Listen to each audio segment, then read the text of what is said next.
আশুলিয়ার রাস্তার অবস্থা দেখেন, এটা হচ্ছে থানার সামনে।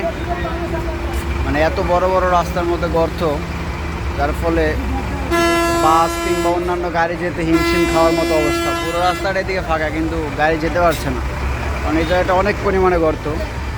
দেখেন এই গাড়িটা এখন কীভাবে যায়, যে অলরেডি তারের সাথে আটকে গেছে, খুবই খারাপ কন্ডিশন। ওইখানে অলরেডি একটা গাড়ি প্রায় উল্টিয়ে যাওয়ার মতো অবস্থা, এতটাই গর্ত, ড্রাইভাররা আসলে হিমশিম খাচ্ছে গাড়ি চালাতে। খুবই অবস্থা খারাপ রাস্তার। দেখেন এই গাড়িটা এখন কীভাবে পার হয়। অলরেডি ওই যে সাংবাদিক ভিডিও করতেছে ওইখানে, আসেন দেখাই আপনাদেরকে রাজধানীটা কীভাবে পার হচ্ছে। আরে রাস্তা রে, না এটার বুদ্ধি আছে, এটার বুদ্ধি আছে। সাবাস, এমন গেছিল রে।